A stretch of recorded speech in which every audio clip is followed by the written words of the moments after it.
Aujourd'hui, on se retrouve pour les 5 actus IA de la semaine. On va analyser un petit peu les dernières nouveautés qui sont sorties sur différents projets. On va essayer de voir sous quelle forme on pourrait les incorporer, que ce soit au niveau de notre business ou à titre personnel. Et on va voir aussi quels sont les objectifs pour ces entreprises et la roadmap qui en découle. Si cette série vous plaît, je vous invite d'ores et déjà à mettre un like et un commentaire sous cette vidéo. Et si vous avez des idées pour peaufiner cette série, je suis tout à fait ouvert et j'attends vos suggestions. La première chose, ça va être Comet. Comet, c'est le challenger à Google Chrome, à Safari, à Firefox, lancé par Perplexity. Perplexity, pour rappel, c'est une startup valorisée à plus de 9 milliards de dollars qui a fait de très belles choses dans la recherche sur Internet. En tout cas, moi je sais que quand je compare un petit peu ce que je peux avoir avec Perplexity et ce que je peux avoir avec ChatGPT sur des recherches en temps réel, etc., ou même avec Grok, j'ai des bien meilleurs résultats avec Perplexity. Bon, ça c'est peut-être inhérent à mon prompt, etc. Mais en tout cas, c'est une entreprise très très solide. Ce qu'ils ambitionnent de faire, c'est simplement notre moteur de recherche de demain, notre moteur de recherche 2.0, où à la place d'aller voir sur tous les sites de booking qu'est-ce qu'on va pouvoir récupérer, quel est le vol le moins cher, et ben on va mettre un petit agent, on va lui dire toi tu vas me chercher le meilleur tarif pour le vol Paris-Tokyo, et il va s'occuper de ça en fond. Évidemment, il intégrerait l'ensemble des fonctionnalités de deep research, etc., qui sont une force aujourd'hui de ces modèles-là, hein, quand on lui demande de nous faire des recherches approfondies et qu'on voit le nombre de sources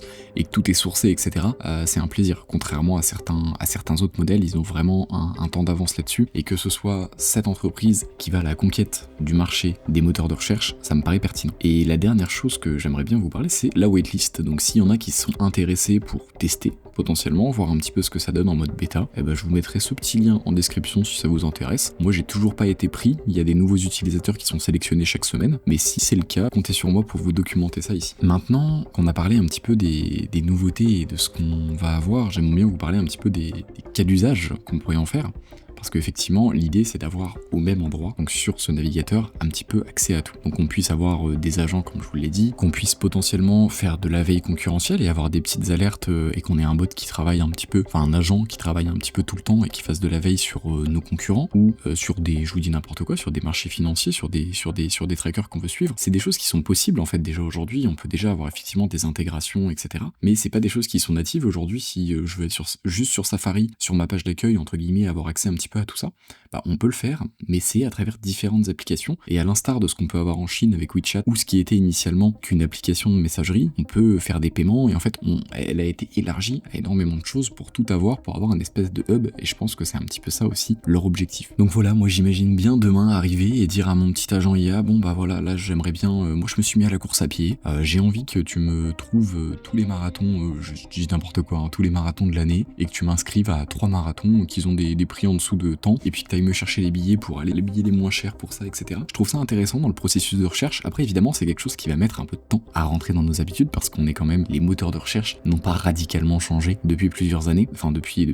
plusieurs décennies même, donc évidemment ça va mettre un petit peu de... Mais je pense qu'on peut tout de même gagner beaucoup de temps avec ce genre de choses. Maintenant si on parle un petit peu des perspectives et des objectifs de Perplexity et de Comet, déjà c'est l'intégration.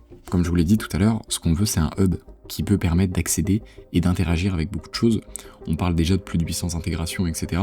Je pense que c'est celle de base et ensuite ça va venir, mais aujourd'hui, comme avec toutes les applications, hein, on en a avec toutes. L'interopérabilité entre celles-ci est super importante sur quand on veut créer quelque chose qui sera entre guillemets la structure, le squelette de quelque chose de plus important. Il y a un deuxième objectif qui est déjà dans ce qu'ils font actuellement, mais effectivement de garder ce côté, on sait d'où viennent les données. Quand vous demandez des recherches sur le web à d'autres, il y en a où effectivement on a les sources en bas, hein. On a les sources, mais ce que j'aime bien chez Perplexity, c'est qu'on sait vraiment chaque information correspond à quelle source. On n'a pas les sources tout en bas, où c'est entre guillemets le modèle qui a fait un petit mélange de tout ça. En résumé, je dirais que l'objectif de Comet n'est pas de sortir un énième navigateur, c'est vraiment de révolutionner un petit peu la façon dont on interagit avec celui-ci, et de créer vraiment quelque chose de très différent. Donc on verra un petit peu ce que ça donne par la suite. Ensuite, on va parler du nouveau modèle d'Alibaba, QWQ, 32 milliards de paramètres. Ça peut paraître assez abstrait dit comme ça, et j'ai été regarder un petit peu ce que ça donnait sur Artificial Analysis. C'est impressionnant d'avoir un modèle aussi petit, qui est aussi bien classé, et surtout sur certaines catégories, parce que si on compare un petit peu, ici on est sur du 32 milliards de paramètres, DeepSeek R1, qui a fait quand même un petit tsunami dans le monde de l'IA en janvier, ou en février, je ne sais plus, on était sur 660, quelque chose que vous ne faites clairement pas tourner en local sur un PC standard. Donc là on a vraiment quelque chose de super intéressant, de super efficient, avec on va dire un modèle que vous pouvez faire tourner à moindre frais, entre guillemets, si vous essayez de le faire, le mettre en local, ça peut être tout à fait acceptable. Donc on est sur une licence Apache 2, donc toujours open source, hein, ça bouge pas, ça veut dire que vous pouvez utiliser le modèle à des fins commerciales, etc. sans aucun souci. Ici on est sur le blog qu'ils ont sorti au moment où ils l'ont posté, donc vous avez un petit peu les benchmarks, etc. En général, je me fie pas trop à ce que je vois ici, j'attends qu'il y ait les benchmarks indés qui sortent. Le marché a très bien accepté aussi, a très bien pris la nouvelle, et il y a surtout l'engouement qu'il y a eu autour de cette nouvelle, parce que Alibaba a pris 7% en bourse, je crois, à ce moment-là. Donc vraiment que des choses positives pour le moment. Comme je vous l'ai dit, il a fait un petit bond en bourse au moment de l'annonce, et ça a très bien, parce qu'il y a eu beaucoup d'engouement autour de ça. De mes lectures un petit peu, je suis tombé sur pas mal de choses, notamment que la prochaine version serait capable d'orchestrer entre guillemets plusieurs agents IA.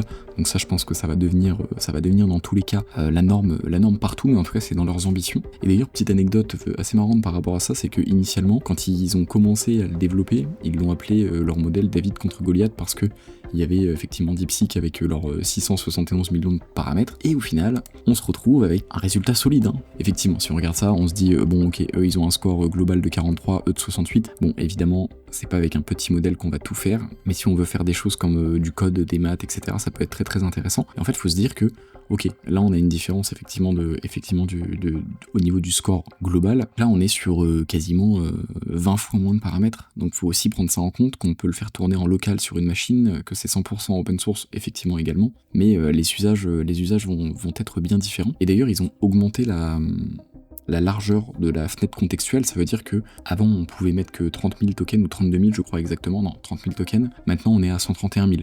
Pour vous donner un ordre d'idée, sur un livre de 300 pages, ça doit faire à peu près 90 000 tokens, donc ça veut dire qu'on peut vraiment lui donner du contexte, et il peut vraiment analyser tout ça, et on n'est pas bridé par ce genre de choses. Bon, je ne pouvais pas ne pas vous parler d'Alexa+.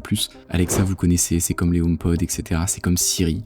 On lui dit tu nous mets un réveil à minuit, oh non en fait minuit 5, il comprend rien. C'est très limité, ça fait son job, ça permet d'écouter de la musique, etc. Mais à aucun moment de tenir une conversation. On va vraiment avoir quelque chose de très différent.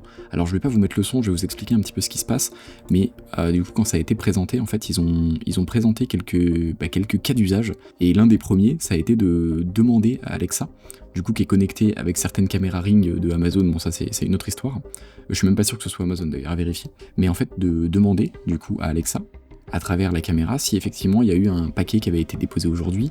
On peut lui demander de book une table, on peut lui demander de commander un Uber. Il y a toutes ces intégrations, enfin il y a un tas d'intégrations qui vont arriver, etc. Ça a l'air très cool pour le coup, parce que c'est usant de pas pouvoir, sur des trucs très simples, ou juste si on se reprend, etc., il ne comprend rien, il faut annuler, par exemple, je reprends l'exemple du réveil tout à l'heure, il faut annuler le réveil, il faut remettre le nouveau, etc., et c'est une perte de temps, et au final il n'y avait rien d'intelligent dans ces interactions-là. Et là, effectivement, on va commencer à avoir quelque chose qui va être très cool, et que d'ailleurs, j'aimerais beaucoup utiliser. Évidemment, on est au début, d'une certaine manière, de tout ça, mais j'ai aucun mal à imaginer, en fait, ça un petit peu plus tard, où, je vous dis n'importe quoi, vous pourrez lui dire, voilà, de tous les jeudis, vous commandez vos courses à telle heure, et puis en fait, à des moments où vous allez rentrer, vous allez lui dire certaines choses, ça va être très personnalisable, il va s'adapter un petit peu à vos préférences, à ce que vous voulez, il va vous lancer votre musique, il va vous dire tiens, est-ce que t'aurais pas envie que je te commande ça ce soir, etc. Je vois vraiment quelque chose qui pourrait se développer et donner quelque chose de très intéressant à ce niveau-là. Après, il y a quand même des problématiques avec toutes ces choses-là, c'est les problématiques de l'écoute.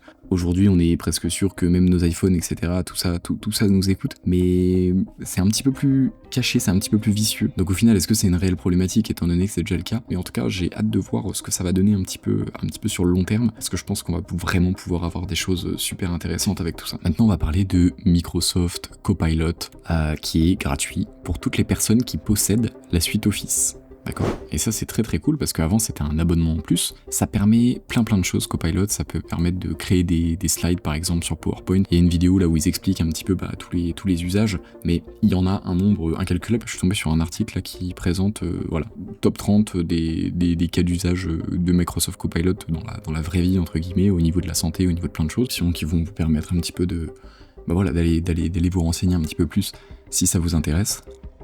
Mais ce que je trouve surtout intéressant avec Microsoft, c'est qu'ils sont quand même à la base de Windows. Donc ça veut dire que demain, on pourrait se retrouver effectivement avec un Copilot qui serait potentiellement intégré directement aux licences Windows. Et là, je sais pas trop vers où ça peut nous emmener, mais je pense qu'ils arriveront à trouver des features et des choses qui matcheront. Pendant un moment, il y avait, je crois, un assistant qui s'appelait Cortana. Je suis sur Mac, hein, mais j'ai quelques petites réminiscences de mon ordinateur sous Windows, qui s'appelait Cortana, qui était catastrophique, mais catastrophique comme peut l'être un Siri, hein. Pour le coup, il n'y a pas trop de sujet là-dessus, mais je pense que du coup, il y a vraiment quelque chose d'important à jouer là-dessus. Pilot, il y a énormément d'usages, parce qu'effectivement, on connaît un petit peu toute la suite toute la suite 360, avec SharePoint, PowerPoint, Word, etc. Des choses qui sont utilisées par des individuels, enfin par des personnes comme vous et moi, par des professionnels, mais il y a aussi beaucoup d'autres choses qui sont utilisées. Par exemple, je pense à Power BI pour l'aspect financier, etc. Même Visual Studio Code, hein, qui a été aussi développé par Microsoft. Tous ces domaines vont pouvoir profiter de l'expertise de Copilot. Et en fait, du coup, si on compare un petit peu à je sais pas, on va dire qu'on a une IA qui nous aide un petit peu sur tout, on lui envoie des screens quand on a des problèmes sur toutes nos applications. Là, on a un petit peu des IA qui sont fine-tunées pour nous aider et améliorer notre productivité sur chacune des applications. Du coup, je trouve ça pour le coup, je trouve ça très pertinent. J'utilise pas énormément, malheureusement, malheureusement ou pas, je ne sais pas, mais j'en ai pas l'usage en tout cas d'énormément de produits de Microsoft pour le moment, à part Excel que j'utilise, mais en tout cas j'ai aucun mal à voir le potentiel pour tous les utilisateurs. Et pour finir, on va parler du nouveau modèle de Microsoft qui est Phi 4. Phi 4 c'était déjà du coup leur précédent modèle, mais en fait il y en a deux nouveaux qui sont greffés à tout ça. Et là, on est sur quelque chose de très intéressant, parce que autant tout à l'heure on disait qu'effectivement on peut faire tourner un modèle comme le dernier d'Alibaba, etc. Autant celui-là, il est vraiment designé pour que vous et moi, on puisse l'installer et l'utiliser, entre guillemets, tous les jours sur notre ordinateur. Bon, effectivement, on est sur un modèle qui a 14 milliards de paramètres, donc quelque chose qui peut tourner raisonnablement. Moi, vous voyez, je suis encore sous Mac Mini M1, je peux faire tourner des modèles jusqu'à 20 milliards si j'ai pas quelque chose à faire en même temps, mais effectivement, si pour le faire tourner en tâche de fond, c'est un peu différent. En l'occurrence, si vous avez vraiment des automatisations à faire, je vous conseille évidemment un serveur dédié, plus que le faire sur votre machine, mais si c'est pour des choses... Mais si c'est pour des besoins en fait temporaires où vous disiez ok là j'en ai besoin pour tel truc, etc.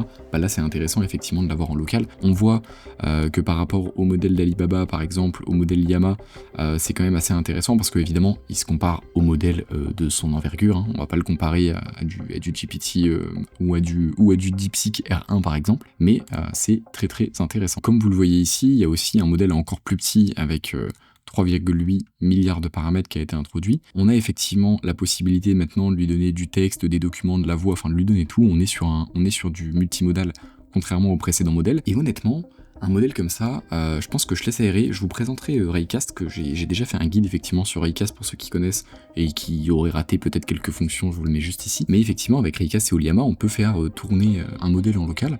Et ça m'intéresserait quand même de voir, ou même si je l'hoste sur une machine, mais ça m'intéresserait de voir pour les usages que j'en ai, parce que je vous montre par exemple quelque chose, quand je suis sur Raycast et que j'ai besoin de traduire quelque chose, en fait j'ai des petites commandes qui sont préfaites et qui utilisent, en l'occurrence là on est sur, je crois que j'utilise GPT-4 Mini, hein, mais je pense qu'un modèle comme ça, pour de la traduction, ou des trucs un petit peu dans le même style, ou des fois de la reformulation, corriger les fautes, etc., pour les choses entre guillemets assez simples, ou des petites erreurs de code, etc. Je pense que le modèle il peut parfaitement fitter avec mes besoins. Donc je vous ferai une petite vidéo pour vous le présenter, je pense. Et si on pousse un petit peu notre raisonnement de tout à l'heure, on se disait qu'effectivement Copilot, ça pouvait être poussé sur les applications et qu'on ait entre guillemets une IA qui soit un petit peu fine-tunée pour chaque usage. Donc, ici on a potentiellement des modèles qui pourraient être présents sur tout type d'appareils, que ce soit des tablettes, des téléphones, des ordinateurs, etc.